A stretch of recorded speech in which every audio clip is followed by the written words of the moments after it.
The New York, Chicago, and St. Louis Railroad is not the most well-known today, but was one of the many major railroads in the northeastern and midwest United States. The line went as far southwest as St. Louis, Missouri, as many eastern railroads did, and as far northeast as Buffalo, New York.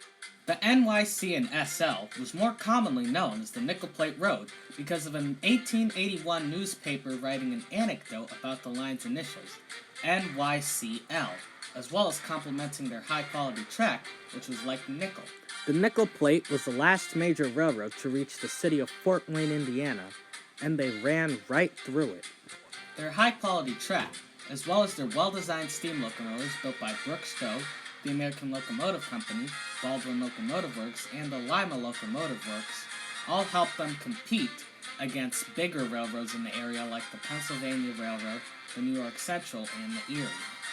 The New York, Chicago, and St. Louis Railroad was owned by Otis Paxton and James Martin Van Sweringen.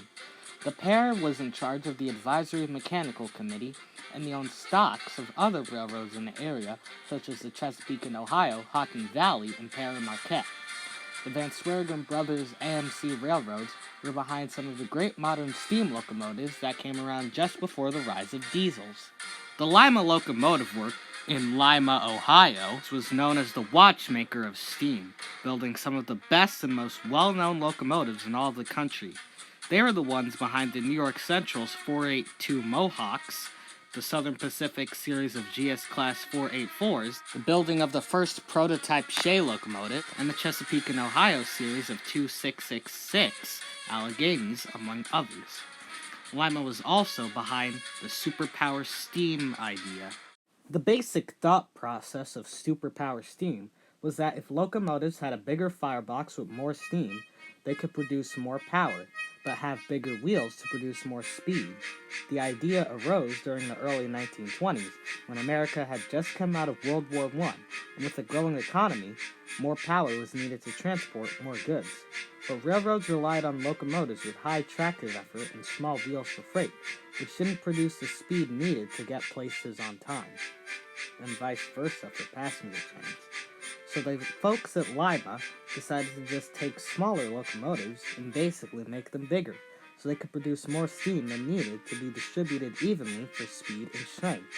However, a bigger firebox required more trailing wheels to carry it, and so locomotives like 482 Mountains became 484 Northerns, 462 Pacifics became 464 Hudsons, 442 Atlantics became 444 Jubilees, and 282 Mikados became 284 Berkshires.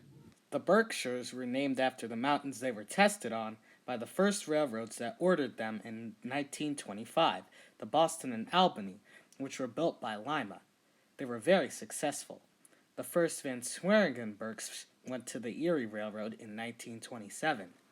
The Nickel Plate Road ordered their first batch of Berks in 1934. The S-Class, numbered 700 through 714, was built by Alco. Later batches were built by Lima, the main difference each time being an increase in weight. The S-1s were built in July of 1942, when the U.S. was in the thick of the Second World War. They were numbered 715 through 739. The S2s were numbered 740 through 769, and built between August and September of 1944, with roller bearings on the driving axles to decrease friction, increasing the weight more significantly. Finally, the Class S3s were built in March of 1949, numbered 770 through 779. The big Berks hauled freight and passengers, mostly in the Indiana and Ohio areas, during their heyday, and they and their proud, hard-working crews were the backbone of the nickel plate system, until retirement, being put away in serviceable condition in 1958. The last nickel plate Berk to operate in service was number 765 of the 1944 order, when it steam-heated a stranded passenger train in December of 1958. The steam engines on the Nickel Plate Road were all retired by 1964, as the diesels rolled in. Only 6 out of 80 Nickel Plate Road Berkshires would survive past the cutter's torch into preservation. Number 755 was sent to the Conneaut Railroad Historical Museum in Conneaut, Ohio. Number 757 was sent to the Railroad Museum of Pennsylvania in Bronx, PA. Number 759 was purchased by F. Nelson Blount for his Steamtown, USA collection in Bellows Falls, Vermont. Number 763 was sent to the Roanoke Transportation Museum in Virginia. Number 765 was dressed up as Sister 767 and placed on display in New Haven, Indiana. And number 779 was sent to Lincoln Park in Lima, Ohio, its hometown. Number 757 was moved to home territory at the Mad River and NKP Railroad Museum in Mad River, Ohio, over Strasburg Railroad and Norfolk Southern trackage in 2018. Number 759 was brought back to life by Ross Rowland to run the Golden Spike Centennial Limited in 1969 and ran many mainline excursions and excursions at Steamtown until 1972. It was sent back to Steamtown after suffering neglect at a Delaware and Hudson Railroad roundhouse and moved with the collection in the late 1980s when it moved to Scranton, PA, and was turned into a national park in the 90s. 763 was purchased by the late Jerry Jacobson for his Ohio Central Railroad, but was never ran, and stands in the Age of Steam Roundhouse in Sugar Creek, Ohio, with the rest of his collection today. Number 765 is most well known of the preserved nickel plate Berks. During her time on display at the corner of 4th and Clinton Street, she was dressed up as Sister Locomotive number 767. The 767 was more historically significant to the Fort Wayne, New Haven area. That's because in 1956 it helped to break the ribbon at the end of the Elevate the Nickel Plate project, which was a $5 million process in which the railroad turned its tracks running through the city of Fort Wayne into a bridge-like structure, as it previously blocked traffic and made people late for work. But years of legal battles, economic hardship, and World War delayed the project until the 1950s. 767 was stored outdoors after 1958 and heavily vandalized. The engine was also involved in a 1951 train collision, which left it in a very bad state, unlike Sister 765. So when the city of Fort Wayne requested 767 for display, it in 765 had its number swapped, and 765 was placed on display instead. 767 was dismantled for scrap metal around 1964. In 1971, Skip Sosmanhausen, Wayne York, John Eichmann, and Glenn Brundle got together during that year's Nickel Plate Road Technical and Historical Society convention to discuss forming a group to cosmetically restore the 767, as well as Wabash Railroad 060 Switcher number 534, and possibly form a museum. In 1973, the paperwork was completed to form the Fort Wayne Railroad Historical Society, but by 1975, the goals for the newly discovered 765 had changed, and a restoration to operation had begun. At first, the gentlemen, with their new volunteers, wanted to wait for the proper funding, but after a while, they began to take off the smaller pieces and get to work. It would be a hard job, because unlike 759, who had not been run since a rebuild in 1958 and was repaired indoors, 765 hadn't had any major repairs in a while, and the whole restoration took place outdoors. But with the help of people like Doyle McCormack and master nickel plate boilermaker Joe Carroll, as well as society crew and volunteers, the 765 was under steam for the first time in 21 years on September the 1st, 1979.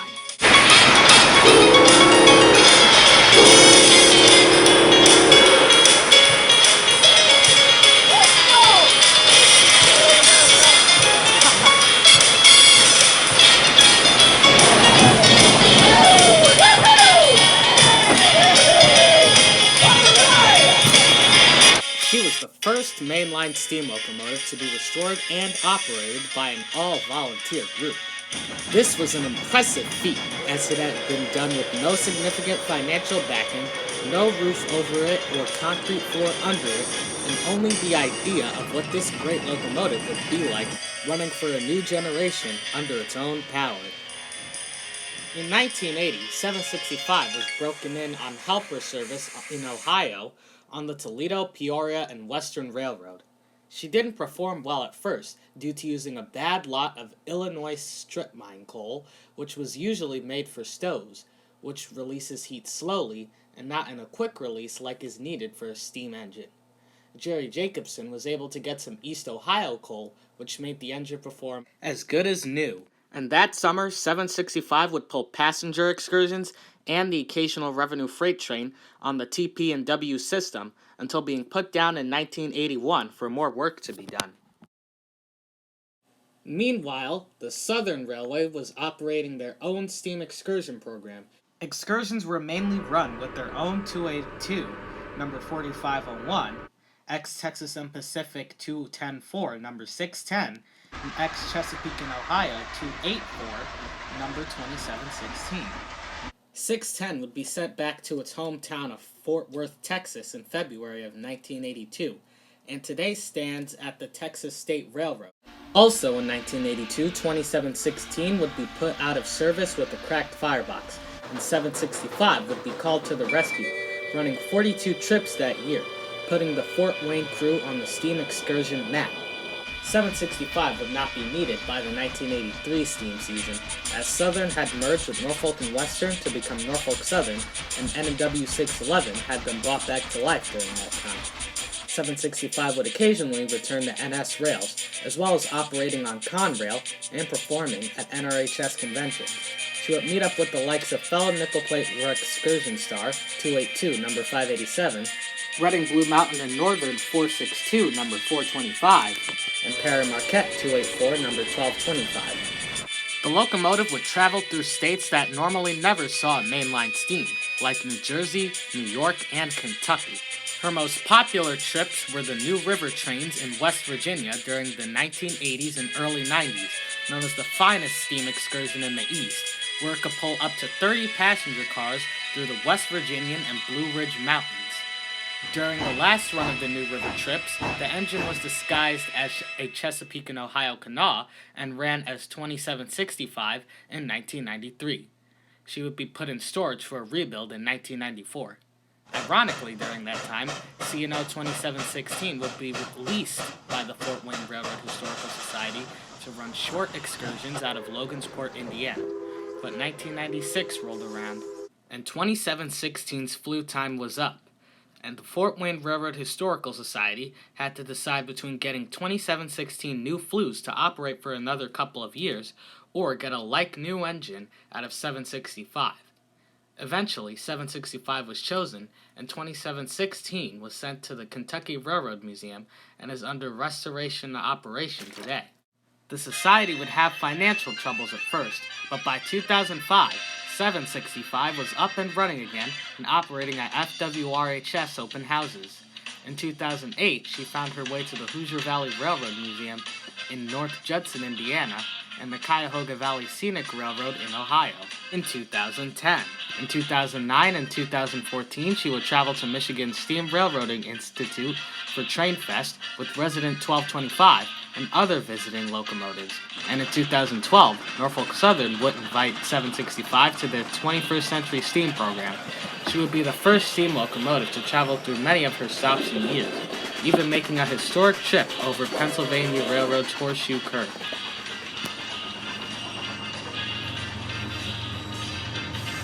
In 2014, the engine would be dressed up as popular model train Lionel Lines number 726 for the Lionel Collectors Club of America Association's 44th Annual Convention in Indianapolis.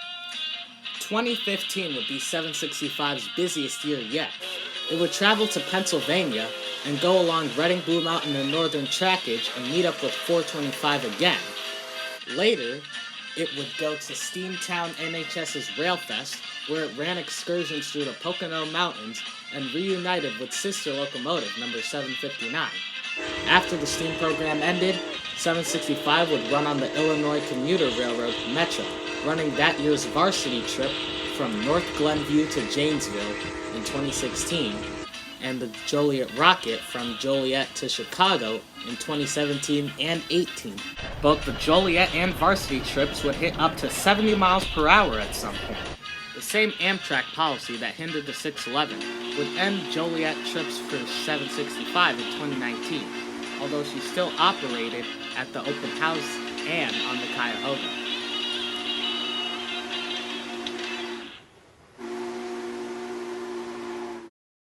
Back in 2018, we here at Capital Limited Production saw 765 at the Cuyahoga Valley Scenic Railroad on September 29th. A scenic train ride and epic photo run-bys were the main attractions that day. We hope you'll tune in tomorrow for a ride on the CVSR and its history. See you soon!